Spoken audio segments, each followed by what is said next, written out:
Hello student, subscribe कीजिए अखिल math class channel को और बेल आइकन को दबाइए ताकि आप मेरे लेटेस्ट मैथ वीडियोस को पहले देख सकें। Hello student, welcome to my YouTube channel Akhil math classes. तो अब हम स्टार्ट करने वाले हैं क्वेश्चन नंबर 7। देखो यहाँ पर क्वेश्चन लिखा हुआ है, a pole broke at a point but did not separate, its top touch the ground at a distance of 5 meter from its base. If the point where it broke is at a height of 12 meter from the ground, what was the total height of the pole before it broke? तो यहाँ पर question बोला है कि एक pole है जो कि टूट गया है। यहाँ पर देखो बोल रहा है कि एक पोल है, broke at a point but did not separate, टूट गया है बट वो अपने मतलब जिससे वो जिस पॉइंट से टूटा है उस पॉइंट से वहाँ पर उस पॉइंट से उस जगह से वो सेपरेट नहीं हुआ है।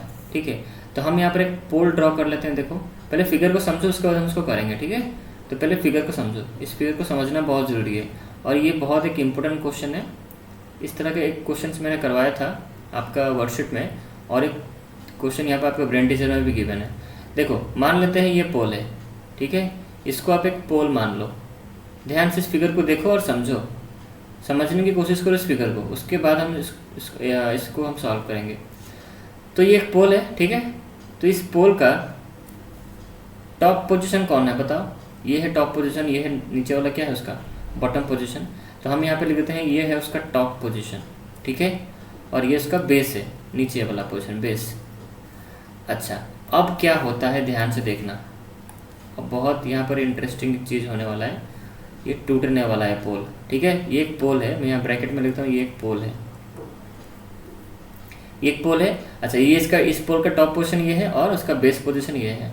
अब यहाँ पर क्वेश्चन पढ़ो, क्वेश्चन ने बोला it's top touch the ground. अब ये टूट चुका है, सपोज मान लो, अब किस पॉइंट से टूटा है हमें नहीं पता, हमें आगे क्वेश्चन अगर पढ़ोगे तो आपको पता चल भी जाएगा।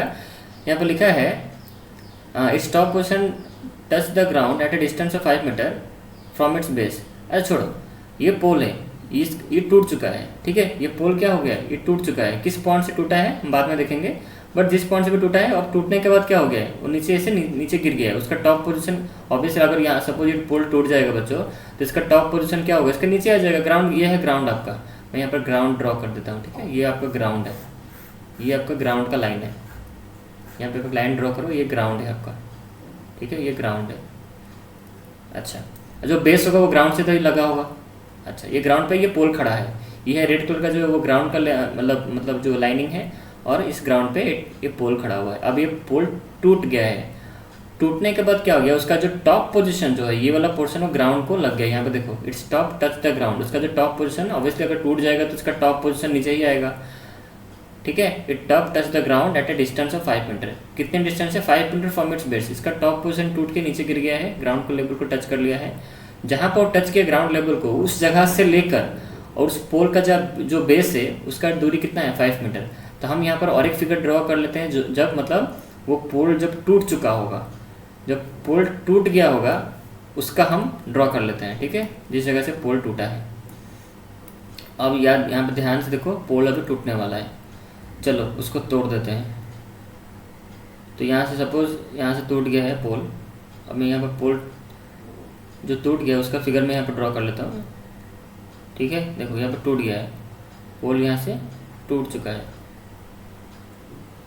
इस टूट के ऐसे गिर गया है, ठीक है। उसका देखो पोल क्या हुआ है, टूट के नीचे गिर गया है, ठीक है।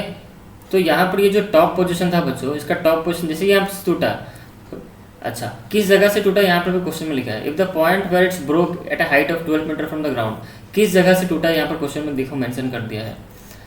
तो बेस से लेकर यहाँ पर क्या बोला है, if the point where it break, जिस पॉइंट से वो ब्रेक किया है वो कितना है, वो 12 मीटर फ्रॉम द ग्राउंड है, मतलब ग्राउंड से वो 12 मीटर की दूरी पर से ब्रेक हुआ है। तो 12 मीटर की दूरी सपोज मान लो यहाँ पर है, सपोज मान लो यहाँ पर है, यहाँ से यहाँ तक की दूरी कितना है, 12 मीटर। ध्यान से देखो इस फिगर को, इस यहाँ से यहाँ तक दूरी कितना है, 12 मीटर। तो 12 मीटर से क्या हो गया, ये ब्रेक हो गया है। तो ब्रेक होने के बाद का जो फिगर है वैसे ही होगा। देखो ब्रेक होने के बाद का इतना बड़ा मैंने कर दिया है, आप इसको तो समझ इसके इतना ऊपर मान लो, ठीक है, ये इसका टॉप पोजीशन है, ठीक है। अब ऐसे कर लो, 1 मिनट इसको फिगर को हम रब कर लेते हैं। इसका टॉप पोजीशन मैंने छोटा कर दिया है, इसको हम थोड़ा बड़ा कर लेते हैं, इसको और थोड़ा हम बड़ा ऐसे कर लेते हैं, ठीक है। अब फिगर ठीक बन गया, ठीक है, अब फिगर ठीक है। तो यहाँ तक उसका टॉप पोजीशन है, ठीक है। अच्छा, तो जैसे यहाँ से टूटा, कहाँ किस पॉइंट से टूटा, 12 मीटर, मतलब ग्राउंड से लेकर 12 मीटर जहाँ तक होगा इस जगह पे, या इस जगह से ये जो पॉइंट आपको दिख रहा है ना, ये जो पॉइंट मैंने यहाँ पर अभी ड्रॉ कर रहा हूँ उसको देखो ध्यान से, इस जगह से वो टूटा है, ठीक है, इस जगह से वो टूट गया है। देखो इस जगह से वो टूट गया है, इस जगह जिस जगह से टूटा है उस वो जो पॉइंट है वो ग्राउंड से उसका डिस्टेंस कितना है, 12 मीटर है। 12 मीटर से दूरी से वहाँ से टूटा है। टूटने के बाद ऐसा होगा, उसका टॉप पोजीशन जो है, ये इसका टॉप पोजीशन है, इसका टॉप पोजीशन है, उसका टॉप पोजीशन नीचे आ गया है। तो अभी जो टॉप पोजीशन ऊपर जो था यहाँ पर, अब टॉप पोजीशन यहाँ पर लग गया, उसका टॉप पोजीशन यहाँ पर लग चुका है नीचे ग्राउंड में, ठीक है। तो जहाँ जहाँ इसका टॉप पोजीशन जहाँ पर ग्राउंड से लगा उस जगह से लेकर, और जो हमारा जो बेस है, मतलब ये क्या है, ये पोल हमारा खड़ा था, ये क्या था, उसका बेस था, ये है हमारा बेस। तो बेस जिस जगह से वो टूटा है, उसका टॉप जिस जगह से टूटा है वो 12 मीटर से टूटा है, 12 मीटर से वो टूटा है, टूट के उसका टॉप पोजीशन नीचे यहाँ पर लग गया है ग्राउंड में। तो ग्राउंड से जो उसका जो टॉप पोजीशन जो अभी ग्राउंड पे लगा हुआ है, वहाँ उस पॉइंट से लेकर जो बेस है, जो आपका पोल, जो पोल का जो बेस है उसकी दूरी कितनी है, यहाँ पर देखो 5 मीटर फ्रॉम इट्स बेस लिखा है। It touch the ground at a distance of 5 metre from its base, जहाँ पर वो टच किया है वहाँ उस पॉइंट से लेकर और जो उसका पोल का जो बेस है उसकी दूरी है कितना, तो हम बोल सकते हैं उसका टॉप पोजीशन बेस से 5 मीटर की दूरी पे टूट के वहाँ पर उसका टॉप पोजीशन गिरा हुआ है, ठीक है। तो हम यहाँ पर इसको बच्चों इसको और एक कलर से हम इसको उसका दे देते हैं वैल्यू कितना होगा, ठीक है। चलो तो हम यहाँ पे लिख देते हैं, मतलब इस यहाँ से लेकर इसकी दूरी कितनी है, 5 मीटर। यहाँ तक सबको क्लियर हो गया। और ये वाला जो फिगर हो गया आपका, यहाँ से ये जो आपका बेस है, बेस से लेकर जहाँ से टूटा है वो कितना था हमारा, बताओ, 12 मीटर था हमारा, ठीक है, 12 मीटर था। तो अब देखो बच्चों, जैसे वो टूट गया, जिस पॉइंट से टूट के नीचे गिर गया है, तो वहाँ एक देखो राइट एंगल ट्रायंगल यहाँ पर फॉर्मेशन होता है। अब ध्यान से वो देखोगे बच्चों, तो यहाँ आपको एक राइट एंगल ट्रायंगल आपको मिलेगा, ठीक है। यहाँ पर आपको क्या मिलेगा, एक राइट एंगल ट्रायंगल आपको यहाँ पर एक दिखेगा। अगर आप ध्यान से देखने की कोशिश करोगे तो आपको यहाँ पे एक राइट एंगल ट्रायंगल दिखा, देखो ये देखो मैं ड्रॉ कर रहा हूँ, ये देखो ये राइट एंगल ट्रायंगल आपको दिख रहा है, ठीक है, ये राइट एंगल ट्रायंगल आपको दिख रहा है। अच्छा, अब क्या करते हैं, देखो इस दो फिगर मैंने ड्रॉ किया था, एक जब पोल खड़ा था और एक जो पोल जब जिस मतलब 12 मीटर की दूरी से जब टूटा तब का फिगर में ड्रॉ किया हूँ। पोल पहले ऐसे था, सब 10 मिनट बाद टूट गया तब ऐसा दिखा, ठीक है। तो 10 मिनट पहले ऐसा फिगर था पोल का, 10 मिनट बाद क्या हो गया, फिगर चेंज हो गया, ऐसा हो गया, तो टूटने वाला फिगर में ड्रॉ किया, ठीक है। अच्छा, तो अब हमें क्वेश्चन यहाँ पूछा है कि what was the total height of the pole. इसका मतलब पहला फिगर के बारे में पूछा है कि पहला फिगर में जो पोल जब टूटा हुआ नहीं था, जब सीधा था, तो उसकी टोटल डिस्टेंस कितना है, मतलब वो किसके बारे में पूछ रहा है, तो इसके बारे में ध्यान सुनो, इसकी टोटल पोल का हाइट के बारे में पूछ रहे हैं, टोटल पोल का जो हाइट है उसके बारे में वो पूछ रहा है। मतलब ये जो पिंक कलर का जो मैंने लाइन यहाँ पर ड्रॉ किया इसका मेजरमेंट वो पूछ रहा है, पोल का हाइट, टूटने से पहले पोल का हाइट कितना था, वही हमें क्वेश्चन में बोला है। क्वेश्चन में हमको फिगर समझ में आ गया। अब यहाँ पर जो राइट एंगल ट्रायंगल जो फॉर्मेशन यहाँ पर हुआ है उसको हम निकाल के इधर ले आते हैं। निकाल के मतलब वहाँ से निकाल लो, क्योंकि यहाँ पर तब कैलकुलेशन करोगे तो समझ नहीं पाओगे, ठीक है। तो उसको हम निकाल के बाहर ले आते हैं ताकि आप समझ सको क्या हो रहा है। चलो उसको अब निकालते हैं। ये जो राइट एंगल ट्रायंगल जो फिगर यहाँ पर ड्रॉ हुआ, यहाँ पर जो फिगर यहाँ पर मतलब जो शेप में आया उसको हम यहाँ पर साइड में उस राइट एंगल ट्रायंगल को यहाँ पर ड्रॉ कर लेते हैं। तो अब यहाँ पर आप समझ सकते हो कि किसका कौन सा मेजरमेंट होगा। बताओ बच्चों, इसका क्या मेजरमेंट होगा बताओ। ये जो हमने पढ़ा था ये होगा 12 मीटर आपका, ठीक है। ये वाला फिगर मैंने देखो, ये फिगर में यहाँ पर ये जो हो गया आपका 12 मीटर। ये जो आपका राइट एंगल ट्रायंगल आपको जो यहाँ पर दिख नहीं है ना, ये जो राइट एंगल ट्रायंगल बना हुआ है, ठीक है। तो ये था हमारा बेस पोल का, ये पोल मान लो, ये पोल है, ये इसका बेस था, यहाँ से जो टूटा है 12 मीटर की दूरी से वो टूटा है, टूटने के बाद ऐसा हो गया है, ठीक है। और यहाँ उसका टॉप पोजीशन था। देखो यही फिगर को मैंने यहाँ पर एक रियल फिगर जिसे हम सॉल्व कर सकें इसको मैंने इसमें कन्वर्ट कर दिया है, ठीक है। तो ये है हमारा बेस जो हमारा ग्राउंड था, ठीक है। इसकी दूरी कितनी थी, 5 मीटर थी, यहाँ पर 5 मीटर लिख दो, ठीक है। और यहाँ हमारे हो गया हमारा 12 मीटर, इसको मैंने यहाँ पर लिख दिया है। तो हमें पूछा गया है किसका हाइट, हमें पोल का हाइट पूछा गया है। तो एक चीज़ मुझे बताओ, अगर ये पोल को मैं सीधा करना चाहूँ, मतलब इस फिगर से अगर मैं इस फिगर को आऊँ तो कैसे करना होगा, फिर से मुझे इसको उठाना होगा। अगर बच्चों देखो मुझे यहाँ से यहाँ तक पता है, देखो मुझे इस ध्यान से इस फिगर को देखो, इस बेस से मुझे इस बेस का मुझे मेजरमेंट पता है 12 मीटर, फिर इस बेस से लेकर यहाँ तक का मेजरमेंट टूटा हुआ है ना, मतलब कहने का मतलब इस जगह से लेकर इस जगह का जो लेंथ है वो नीचे यहाँ पड़ा हुआ है, ऐसे इस जगह से इस जगह की दूरी जितना है इस जगह से लेकर इस जगह की दूरी उतनी होगी, क्योंकि इतने ही पोर्शन से वो इतना ही लेंथ नीचे गिरा हुआ है। तो अगर मैं इसका लेंथ निकाल लूँ, देखो ऑलरेडी मुझे इतना लेंथ पता है, कितना, मुझे बेस से लेकर जहाँ से वो टूटा है उतना मुझे पता है 12 मीटर। अगर मैं किसी तरह वैल्यू निकाल लूँ किसका, मतलब जिस पॉइंट से टूटा है पहले, इस पॉइंट से लेकर इस पॉइंट तक, अगर मैं इसका वैल्यू निकाल लूँ तो मुझे पोल का हाइट मिल जाएगा। तो मुझे क्या करना पड़ेगा, मुझे जो पोर्शन नीचे, यह जो नीचे पोर्शन जो हाइपोटेन्यूज साइड जो बना रहा है, मतलब ये जो पोर्शन पोल का जो टूटा हुआ है, जो कि इंक्लाइंड वे में गिरा हुआ है, ठीक है, इंक्लाइंड वे में जो हाइपोटेन्यूज साइड बना रहा है, अगर उसका हम मेजरमेंट कैसी तरह निकाल लें, उसका अगर हम मेजरमेंट निकाल लेंगे तो हम क्या करेंगे, फिर इस पोल को क्या कर देंगे, जो टूटा हुआ है उसको खड़ा कर देंगे। जैसे खड़ा कर दोगे तो आपको टोटल हाइट मिल जाएगा पोल का।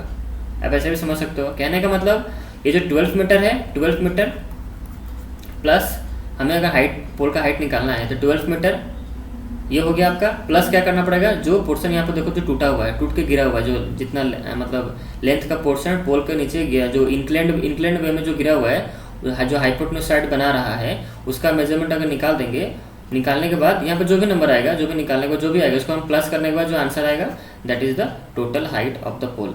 तो हमें अभी क्या करना है, हमें हाइट निकालना है, ठीक है। तो हमें ये जो हाइपोटेन्यूज का वैल्यू निकाल, अगर हम एच का यहाँ पर वैल्यू निकाल दें, हाइपोटेन्यूज का वैल्यू निकाल दें पाइथागोरस थ्योरम अप्लाई करके, तो हमारा आंसर हो जाएगा, ठीक है। तो आप क्वेश्चन समझ चुके हो। अगर इसको हम रफली करना चाहें तो बताओ इसका आंसर क्या होगा। अगर हम पाइथागोरस थ्योरम यहाँ पर अप्लाई करें तो कितना आंसर बताओ, यहाँ पर होगा h² = b² + p², ठीक है। तो हमें h का वैल्यू निकालना है, तो ये हाइपोटेन्यूज, ये है पाइथागोरस थ्योरम का फॉर्मूला हमारा, हाइपोटेन्यूज² = b² + p²। तो हम इसको कैसे लिखेंगे बताओ। तो ये हो गया आपका h का स्क्वायर, ये b का मतलब कितना हो गया, b हो गया आपका बेस कितना है 5 मीटर, ये हो गया 5 का स्क्वायर प्लस ये हो गया 12 का स्क्वायर, ठीक है। तो यहाँ पर h का स्क्वायर इक्वल टू कितना हो गया, ये हो गया आपका 25, 12 का स्क्वायर होता है 144, तो यहाँ पर h का स्क्वायर कितना हो गया, इसको प्लस करोगे तो आंसर आएगा 169।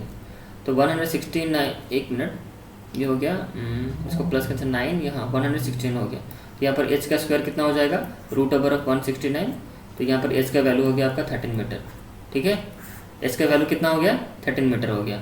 अब ऐसा अगर नहीं समझ पा रहे तो ऐसा समझो, जैसे मैंने आपका बुक में जैसे लिखा है h² इक्वल टू कितना 169 है, तो h का स्क्वायर इक्वल टू 169 को हम किसका स्क्वायर लिख सकते हैं, 13 का स्क्वायर। तो ये पे देखो 2 कैंसिल हो गया पावर, तो h का वैल्यू हो गया 13 मीटर। आप ऐसे भी समझ सकते हो, ये आपका बुक का मेथड है, ठीक है। तो हमें h का वैल्यू मिल गया, मतलब हाइपोटेन्यूज का वैल्यू हमें 13 मिल गया। तो हम यहाँ पर जो ब्लैंक जो बॉक्स रखे थे इसको यहाँ पर लिख दो 13, मतलब 12 मीटर ये जो आधा हाइट का पोल और आधा जो टूटा हुआ है, आधा खड़ा हुआ है। देखो अभी अगर फिगर आप देखोगे, पोल का जो 2 हाइट पे डिवाइड हो गया, एक आधा जो हाइट जो मतलब जो खड़ा हुआ है और एक आधा हाइट जो टूटा हुआ है, जो आधा लेंथ पोल का आधा लेंथ टूटा हुआ है और आधा लेंथ पोल का खड़ा हुआ है। और इन दोनों को हम मिला दे, टूटा हुआ लेंथ और जो खड़ा हुआ है लेंथ, उसको मिला दे तो टोटल हाइट मिल जाएगा पोल का। तो खड़ा हुआ लेंथ कितना है पोल का 12 मीटर, और जो पोर्शन टूटा हुआ है उसका लेंथ कितना निकला, अभी आंसर हमारा हाइपोटेन्यूज कितना निकला 13 मीटर। तो 12 मीटर प्लस 13 मीटर ये हो गया आपका 25 metre. That means total height of the pole कितना हो गया आपका 25 मीटर। आई थिंक सब बच्चों को कॉन्सेप्ट क्लियर हो गया होगा। तो अब हम बढ़ते हैं, इसको तो हमने समझ लिया कैसे हमने किया है, अब हम इसको समझेंगे कि कैसे इसको हमें क्या करना है, इसको हम के नेमिंग देकर कैसे हम इसको सॉल्व कर सकते हैं। तो ये है पार्ट 1, वीडियो का पार्ट 1 है। पार्ट 2 में मैं आपको बताऊंगा स्टेटमेंट कैसे लिखना है। कुछ नहीं, 2 पार्ट में हम डिवाइड कर देंगे क्योंकि इंपॉर्टेंट क्वेश्चन है। पहले मुझे आपको समझाना था, ठीक है, क्योंकि मैं स्टेटमेंट लिखते हुए आपको समझा नहीं सकता, इसलिए मैंने आपको फिगर करके समझा दिया और रफली करके दिखा भी दिया कैसे इसका आंसर भी निकाल कर आपको दिखा दिया। 25 मीटर हो गया, तो आपको रफली समझ में आ गया कैसे क्वेश्चन को सॉल्व करना है। तो नेक्स्ट वीडियो में इस वीडियो का पार्ट 2 में मैं समझाऊंगा कि स्टेटमेंट हमें कैसे लिखना है, कैसे हमें नेमिंग देकर चीज़ों को सॉल्व करके एग्जाम में कैसे लिखना है हमें, ठीक है। पहले कोई भी चीज़ों को स्टेटमेंट लिखने से पहले उस चीज़ को समझना जरूरी है, पहले उस क्वेश्चन को समझना जरूरी है। अगर आप क्वेश्चन समझ जाओगे अच्छी तरह, इस वे में समझ जाओगे, तब उसके बाद ऑटोमेटिक आप खुद से स्टेटमेंट लिख सकते हो, या फिर नेक्स्ट वीडियो में मैं तो स्टेटमेंट बताऊँगा ही, आप वहाँ पर देख लेना कि सर कैसे स्टेटमेंट लिख रहे हैं, उसी तरह आपको एग्जाम में लिखना है। तो आई थिंक सब बच्चों को ये कॉन्सेप्ट समझ में आ गया होगा क्वेश्चन नंबर 7। तो नेक्स्ट वीडियो में मिलते हैं, मैं इसका स्टेटमेंट बताऊंगा। ये क्वेश्चन नंबर 7 का पार्ट 1 ये है, क्वेश्चन नंबर 7 का पार्ट 2 में मैं स्टेटमेंट समझाऊंगा, ठीक है। तो बच्चों इस वीडियो में इतना ही पार्ट 1 में, तो पार्ट 2 में मिलते हैं, मैं इसका स्टेटमेंट बताऊंगा। ओके, चलो बाय।